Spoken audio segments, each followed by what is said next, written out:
Welcome to Rewatch and Rank. On this channel, we rewatch older TV shows, provide a summary and opinion on the episode before ranking each episode against each other. Today's episode is One Piece East Blue Saga Syrup Village Arc, Episode 15, Defeat Kuro, Usopp's Tear-Filled Determination. The episode in a nutshell is just a brief reminder of exactly what happens within this episode. So we start this episode where the previous one left off. Luffy has punched Kuro. He is now lying on the ground, incapacitated, seemingly.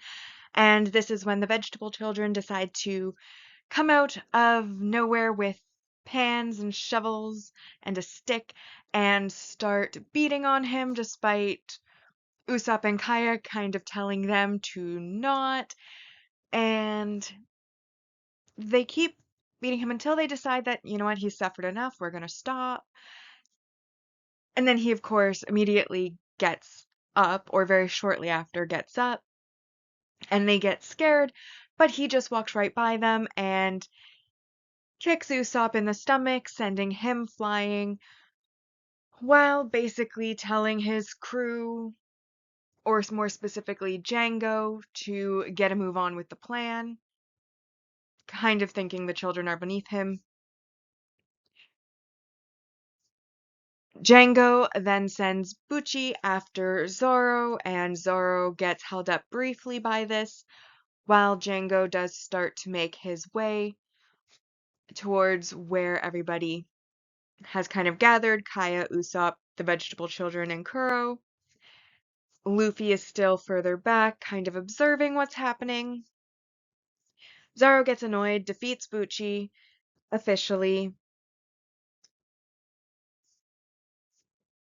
while Usopp kind of has some emotional words about how he wants to protect the village and how terrible Kuro is, and, you know, how he doesn't want to let Kuro lay a finger on Kyle or the village. He yells for the vegetable children to take Kaya and run. They run away. Django then follows him, basically taunting Usopp that, you know, even if he goes after them, he's no match for Django. Usopp then, after a few more emotional outbursts, stands up and tries to go forward. However, he is too injured to move, so talked a big game, couldn't follow it up. Luckily, because Zoro has now finished his fight, he picks Zoro up and throws him basically over his shoulder so that he can help him go after him, and Kuro asks him who gave him permission to leave, and this, of course, is when Luffy resumes his fight with Kuro, basically saying he's the one who has given permission for Zoro and Usopp to leave. They then go off into the forest and are not seen again within this episode. Kuro and Luffy, they go back and forth a bit before there's another kind of pause in the fighting for Kuro to explain some of his backstory, how he managed to fake his death. We then get a flashback to where Kuro was getting bored with the loud pirate lifestyle. He wanted silence and tranquility, which we've already heard from previous episodes. And so, while they are being attacked by Marines, he basically tells Django to become the captain. He takes a small boat, he goes over to a Navy vessel that is attacking them. He slaughters everyone except one person, which turns out to be Axe-Hand Morgan, which we had met in the Romance Dawn arc. And basically, Django then singles out a crew member who happens to look not identical, but very similar to Kuro, and he then brings the crew. Once the naval vessel goes quiet, he brings the crew over.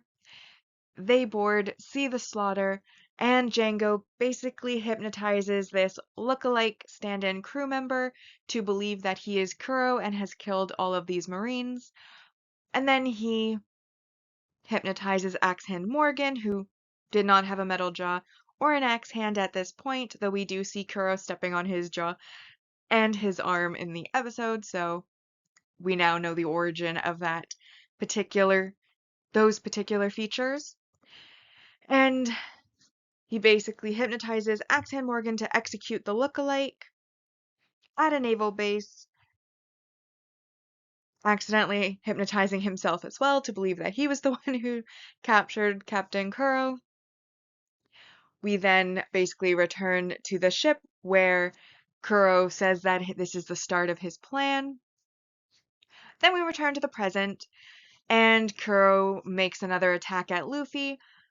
Luffy takes a rock that he had thrown at the cheering crew members earlier and puts it between him and Kuro, which then leads to him being able to break one half of Kuro's glove swords, making him have only 5 swords instead of 10.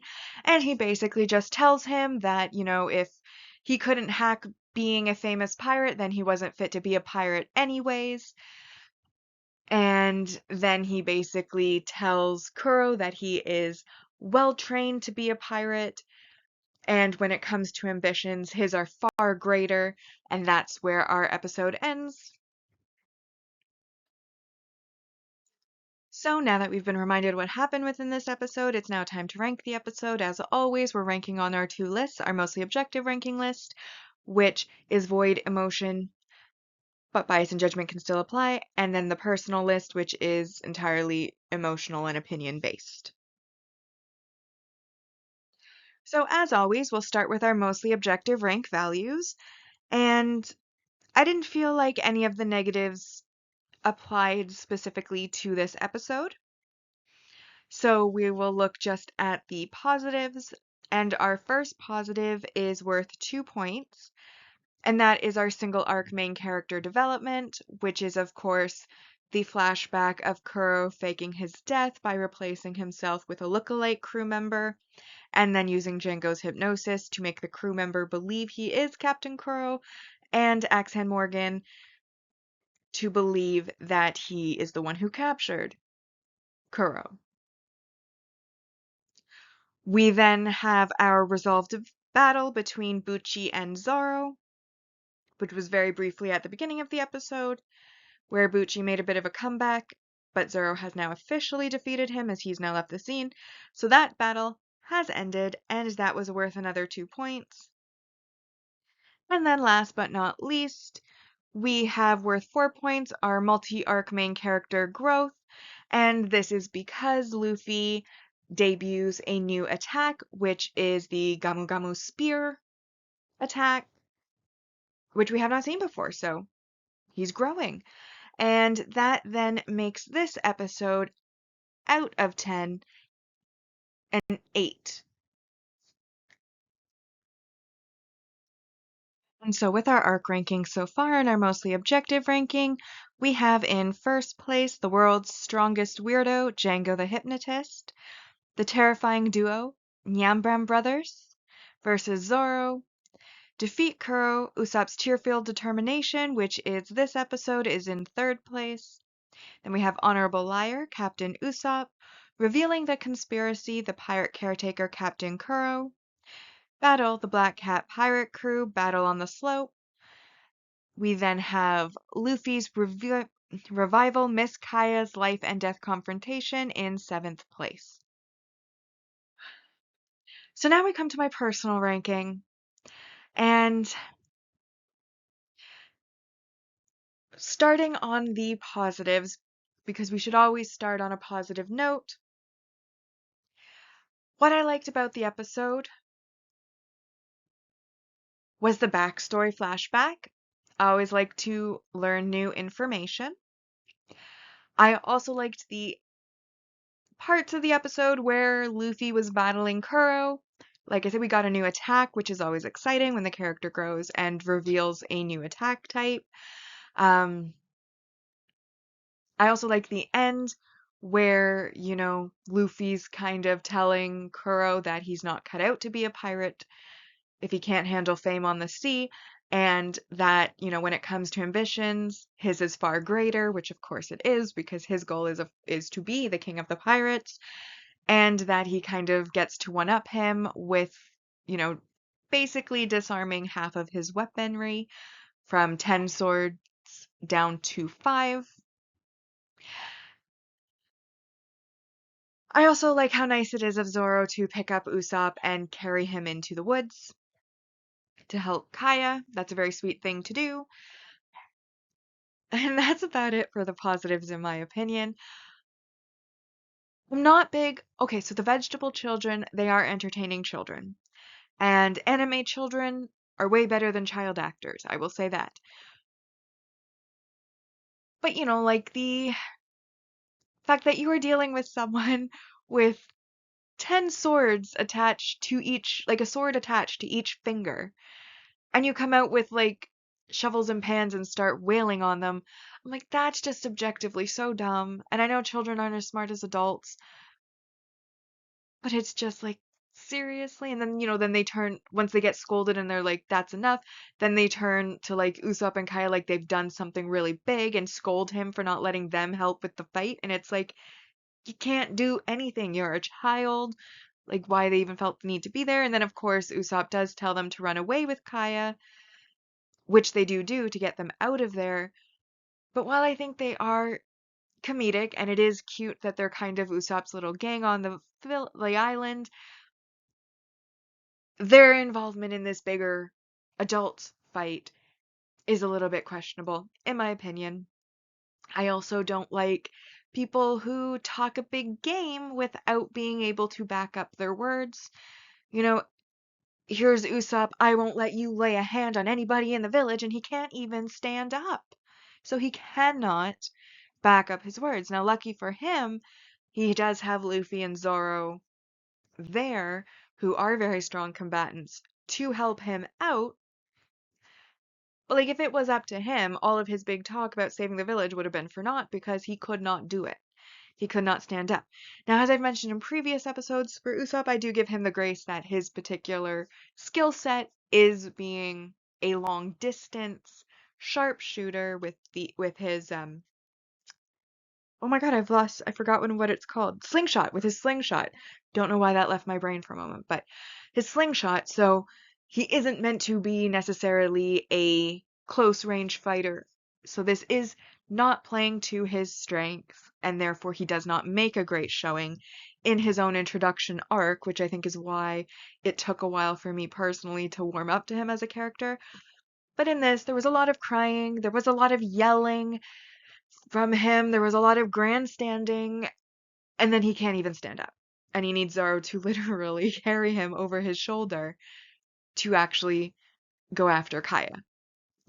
So, for me, rather than that being like emotionally compelling or, being like, kudos to you for still having spirit, I was more like, I'm a bit annoyed right now, to be honest.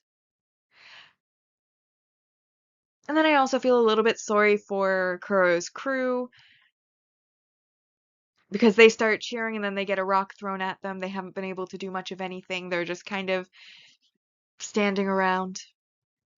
Nami, of course, made a big deal about her wound and basically at the start of the episode was like, I'll leave it to you, Luffy, and fell over. Even though, again, like, I know she was cut on the shoulder, but it just seems like such a minor wound as compared to what, like, Usopp's had happened to him, what Zoro's had happened to him, even what Luffy's had happened to him, that it seems a little overdramatic.